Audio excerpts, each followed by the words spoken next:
لا شك فنيا افضل بكثير من النهضه وما يقدمه الى الان في دوري عبد اللطيف جميل.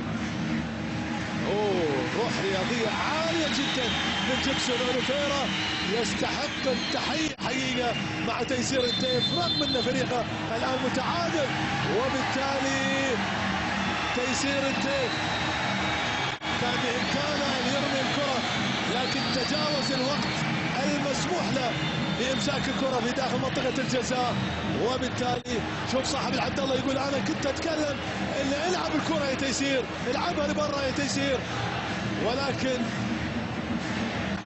خطا لمصلحه الاتحاد. وشوف الروح الرياضيه العاليه جدا من جيبسون اوليفيرا، يشد في حذاء زميله اعزكم الله اللي هو تيسير التيف.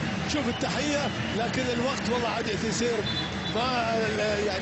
ما اسعف تيسير، وبالتالي خطا للاتحاد في موقع خطر جدا على النهضه، وراح ممكن يكلف تيسير هذه الكره الكثير حقيقه الكثير.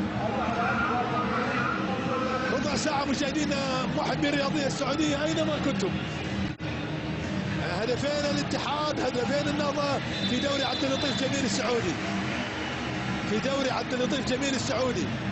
الاتحاد والله عاد شايف سعود كرير راح يلعبها للنهضه، هذه حقيقه من الامور اللي دائما ما تكون موجوده، الروح الرياضيه العاليه. اذا انا شفت العبها لكن هذه راح يلعبها محمد مسبعان.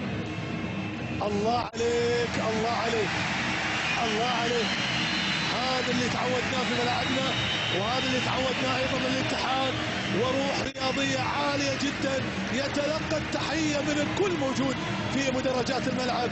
وايضا عزيزي المشاهد يجب ان تحيي الفريق الاتحادي على هذه الروح الرياضيه، لان عنده فرصه ممكن يسجل منها في منطقه الجزاء، لكن